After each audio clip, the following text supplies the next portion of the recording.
Hi, everyone, and welcome to today's webinar on data-powered revolution in Agtech. I'm Satanik, a machine learning solutions engineer at SuperAnnotate. Later on, I'm going to be joined by Oscar, machine learning solutions engineering lead, and Urvi, data scientist from our amazing long-term customer, OneCup AI. Hello, everyone. Nice to be here.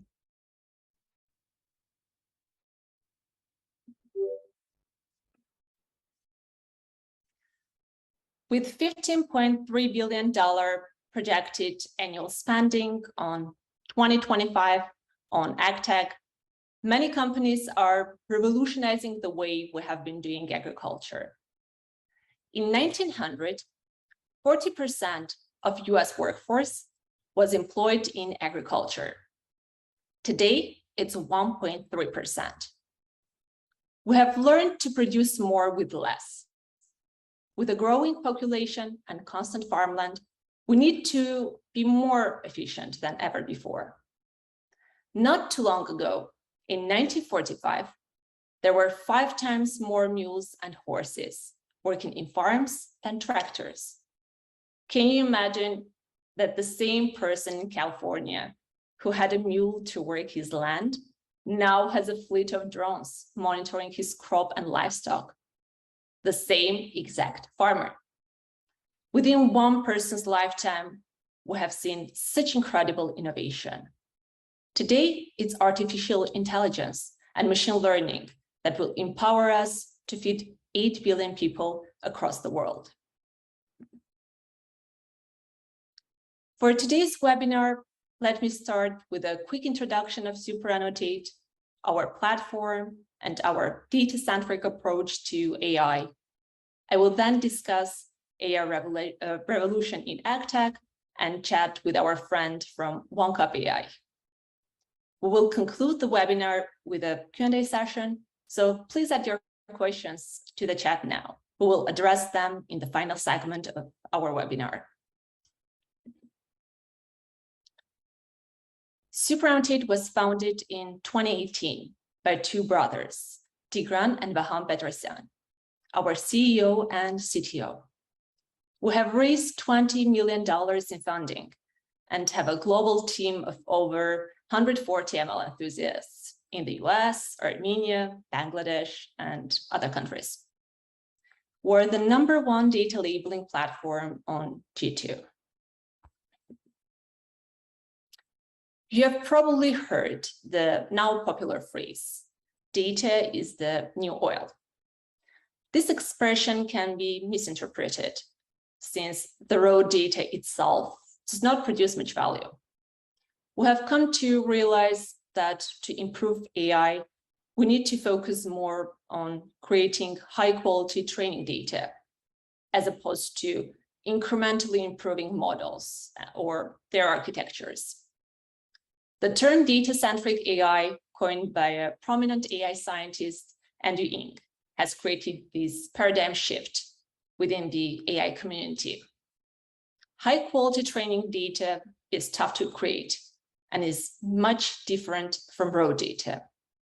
We call such top-quality training data super data. Let's look at some AI-powered use cases in Agtech.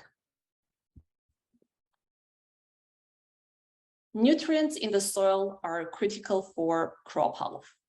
They affect both the quantity and quality of yield. Traditionally, soil health has been evaluated by human observation. Nowadays, we can use drones to capture aerial image data, train computer vision models, and have intelligent monitoring of soil health. This results in more accurate and scalable soil health monitoring. For instance, last year, a team of ML researchers collected soil moisture sensor data from a specific land area and built a CNN to predict soil moisture from satellite images. They were able to accurately predict soil moisture levels with an average error of less than 5%. Infectious plant diseases are caused by bacteria, fungi, or viruses, and can range in severity from mild leaf or fruit damage to death. Early diagnosis and treatment of plant disease is essential for producing healthy products. Already today, there are a number of mobile phone apps on the market that can help identify hundreds of various plant diseases using the camera on your phone. These apps leverage various image classification and object detection techniques to achieve high recall and precision. I think it is an incredible leap forward when it comes to plant disease detection. Assessing features such as ripeness, color, size, and defects is a task that pomologists and other workers in agriculture carry out quite often for quality assurance of their harvest.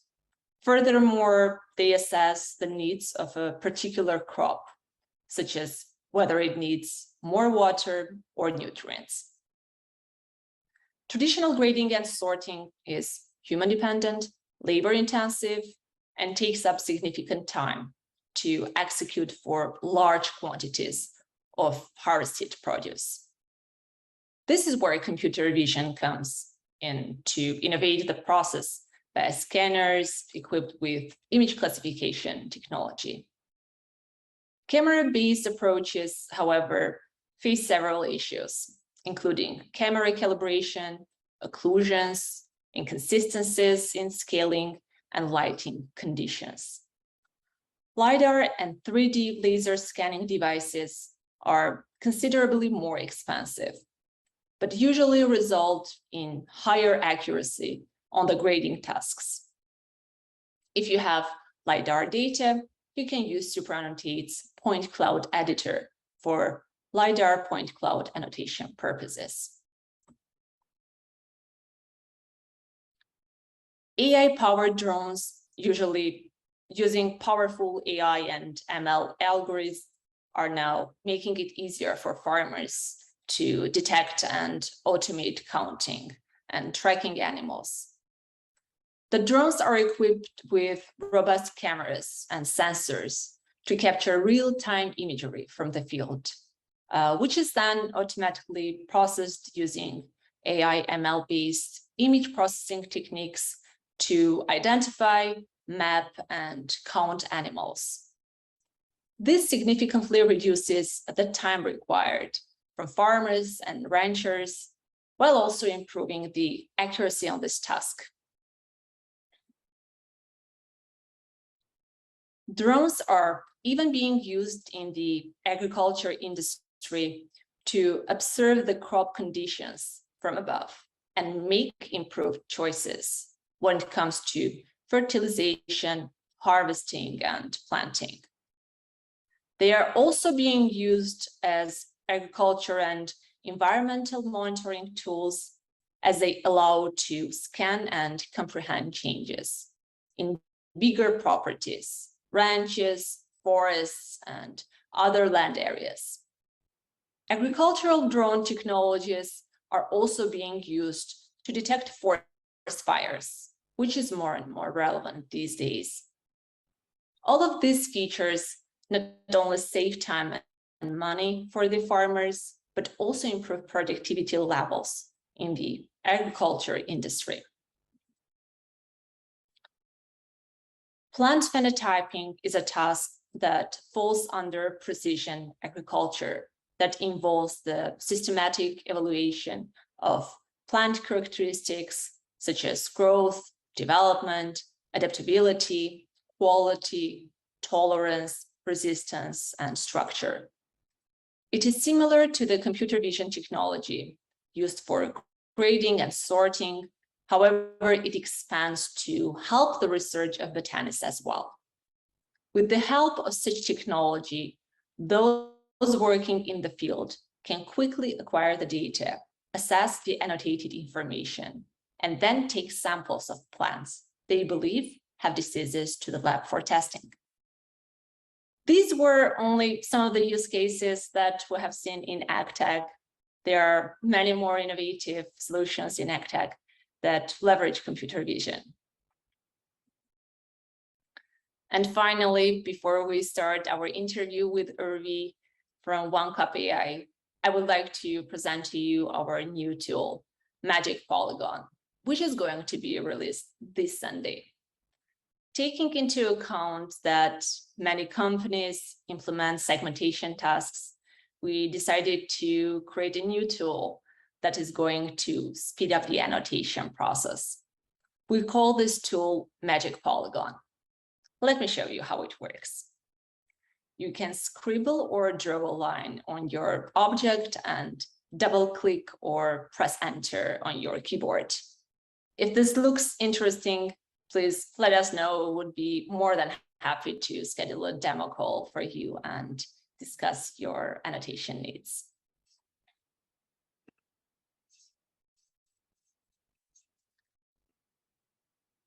Now let me introduce Oscar, our ML Solutions Engineering Lead, and Urvi, a data scientist from OneCup AI. Hi, great to have you with us today. Where are you joining us from, Urvi? I'm joining you guys from Vancouver today. Awesome. Thank you so much for finding the time to speak with us. We're thrilled to have you. Can you please introduce OneCup AI, its mission, and what you do at the company? So OneCup AI is basically bringing automation to precision ranching. We monitor and ID livestock 24 hours a day, which is like about 2 terabytes of data every day coming in to us. And our mission is to use Betsy to help ranchers tracking health, activity, phenotypes, and capping. And I work in the data team in OneCup AI, and I also work with image annotations and queuing images that our model predicts. And I do all of this using SuperAnnotate. Oh, that's very exciting. Can you tell us more about Betsy? Yeah, so Betsy is the eyes of a rancher when the rancher is away. Betsy provides automated insight into health and well-being of ranchers' animals. So the data that we had before, the data that they're getting right now, they didn't have access to before. So for example, if Betsy sees a cow and it sees that there are signs of calving in that cow, it would notify the rancher with an email or a text update. I love how it sounds, the eyes of the rancher when the rancher is away. So if, let's assume I'm a rancher, how do I use Betsy? Is there a smartphone app? There is a customer portal right now that you can go through. Like you get an account in that, and then you log in, you can see your animals, your videos, and there's like a toggle button for Betsy. So you click that, and then you can see it predicting everything over there. And how live is the system? If an emergency occurs, how soon will the rancher be notified? So like for a calving emergency, you would generally get an email update within a minute or two. That's incredible.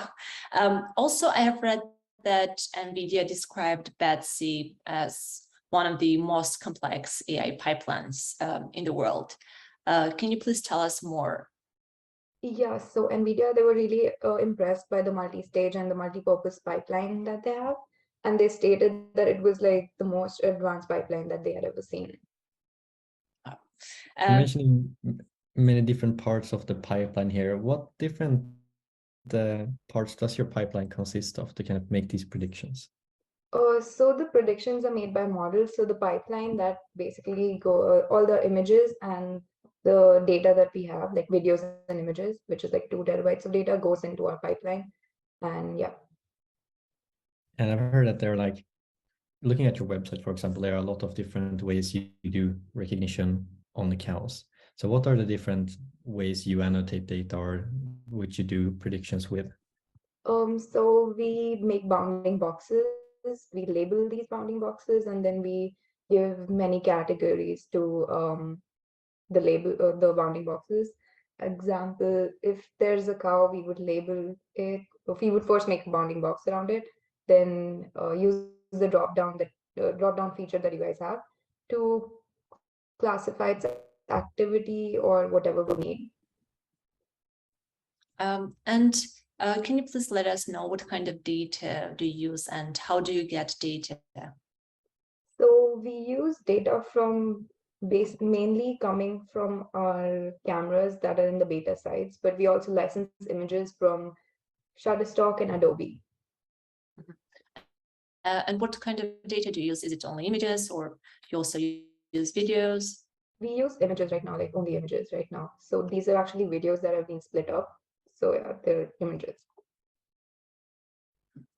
And what kind of challenges did you have before using SuperAnnotate and how we helped you solve those problems? So in the other platforms that we used, we didn't have the ability to add meta tags, which SuperAnnotate has. And also there's like, you can draw key points in SuperAnnotate, which wasn't available in the previous annotation site that we were using. So that was really good. And of course, the Explore feature that helps me explore, look at all the images in a grid, like all at once, which is very, very helpful. And I can like query it on a large data set. Glad to hear that it helps you. And how important is data quality for you? So if our data isn't as good, the models might not perform as well as we'd like. So it's really, really important. That's why we keep using the QA feature every week, I would say, to like retrain our models for a better model. Yeah. I think everyone also here on the webinar, please drop questions of your own for either Satnik or Irvi as well here in the Q&A section. We can kind of take a look at that. So yeah, please let us know if there's anything you're wondering about. I had another pressing question on my side, Irvi, related to that a little bit. So how do you, like when you do QA and quality check all this data, I understand you're using a lot of different features and so on, but how do you know kind of what data to quality check? Is there any specific way you choose that, or is there any specific way which you choose if there's data that you have already labeled that you kind of need to relabel or do anything else with? Yeah, so I generally just filter it with the query that's there in the Explore, and then I would separate the activity. If there was a problem in the activity, I would separate the activity and then go through all of them at once. So like I use similar um, sub-labels, I would say, and then yeah, check them and see if it's correct. I guess that by when getting very like accustomed and learning these data sets, you kind of learn to know as well, like where there might be issues or which labels that could more easily be confused with other things, I suppose. Yeah. And how do you understand whether this dataset is a good one? If our results are good, probably because of that. Yeah. Of course. And can you please elaborate on how using SuperAnnotate impacted things like annotation cost, annotation quality, and model performance? So before in the other softwares that we've been using, there wasn't a explore feature and I couldn't view all images in like a grid. So it would take a really long time to QA all images one by one. So in here, I can probably QA 100 images in about in an hour or something. And before it would take like 2 hours. So it actually cut down our time by like half. It's very impressive. Thank you so much. Oscar, do you have other questions, Turvi? Since like I think we talked a lot about this thing. Is there, so looking at the future now, are we like, how has the work changed when you've been like working with the data at OneCup, and how do you think that it might change over time? Do you feel that there might be other data types that you would be investigating or other ways to do annotation or other models that you might be trying out in the future? Yeah, we are looking at other ways as well. Like we could. Right now, images is working pretty well for us, and we might look into video annotations. And I think Jeff did mention that to you before. that, yeah. Right. Great to hear. Sounds exciting. Thank you so much. Thank you so much, Urvi, for joining us today and sharing about the fantastic work that you do at OneCup AI. What a great example of how a company can leverage super data to build such a scalable product. Now let's look at the questions in our chat.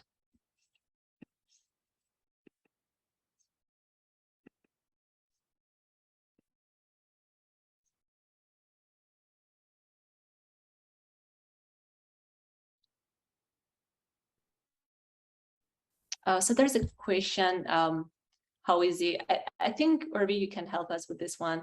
How easy is it to get started with Betsy? As a rancher, do I need to get cameras, other sensors and hardware, local server, etc.? I didn't see I was muted. So we provide cameras for Betsy. There's like a monthly amount that you pay, and then that's the starting. I'm not really sure about how much it is right now, but yeah, we provide you with cameras, but then you can use your own cameras if you already have those. We can work a way around that as well. And yeah, cameras are the only thing that we're going to be needing as of now, and probably good Wi-Fi. Perfect. Thank you so much. And I see another question. What are the top use cases you see in Agtech right now? So we have seen lots of segmentation tasks, lots of object detection tasks. Would be happy to jump on a call and discuss with you if you are interested in learning more. Are there any other questions? And I think to kind of continue there a little bit, when it comes to the things that we've seen in terms of Agtech, it's honestly very broad in that sense that they're mainly computer vision applications that we've been talked a lot about today here with the, as Sat mentioned, segmentation, detection and so on. But there is so many potential use cases out there. So it's really an open market to kind of find other areas where these new computer vision algorithms can really be explored. So one of the things that can be a bit here, as you also mentioned to Urvi, is that there is this combination usually of needing the hardware potentially and the software of these models as well. So it's an interesting challenge for all the companies out there, but whether it's indoors for different things like vertical farming or other new things, or it's outdoors for more large scale monitoring, it is really a industry where a lot is happening and there is a lot of optimizations being done. So it's interesting because also, as you mentioned, Sat, in the beginning, like 100 years ago, so many people more worked here and there were horses and stuff, and now it's totally different. So we're likely to see a similar change now moving forward, but it is a very difficult field for sure. And this interesting part here where it's a combination of both, I guess, experts and other people as well, because I guess, Urvi, from your side, you have a lot of experts on your side who will be helping to kind of annotate these items, because I guess it cannot be always that easy to discern the calving from not calving of from the cows. I see another question. Is Magic Polygon already available? So Magic Polygon will be available this Sunday. So you can test it out on Sunday if you have a SuperAnnotate account. If you don't, we'd be happy to help you out with having an account with us. I guess another piece of background there is that the model itself is totally, it's not kind of pre-trained on the data we showed here. So in these cases, kind of excited by the performance here, but we'll be very happy to see all of you try it out on your own and kind of provide us with the feedback how it works. But we're very excited to show more of it to everyone.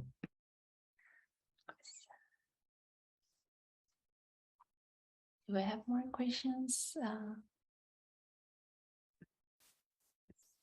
Right, we have another one here as well about the annotations being done on SuperAnnotate. Perhaps I can take it's about how annotation is done in SuperAnnotate by humans or by machines. It's a very good question. So our philosophy is that we don't do annotations that could purely be done by machine learning models, because in those senses we feel that the models are already out there to be used. So within SuperAnnotate, there is always some element of human intervention, but we always try to make sure that we have the most optimal way of doing things available, whether that is through good organization, processes, tools, and the different machine learning algorithms as well. So with SuperAnnotate, you can really integrate existing models to work with them and do the annotations.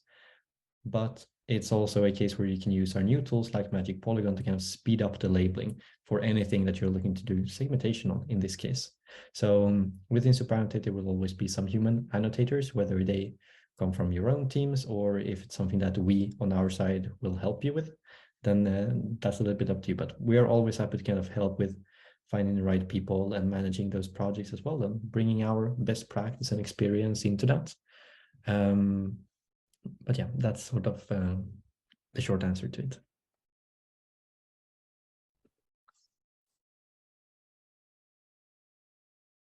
It seems like we don't have any other questions, but if you come up with any question, please feel free to reach out to us. We'd be happy to answer to them.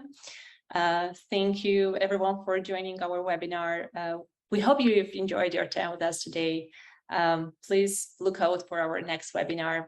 As always, please feel free to reach out to us if you have any data annotation tasks or needs. It's been a pleasure to host today's webinar. See you soon. Thank you so much. Thank you so much, Irvi, for joining. Thank you.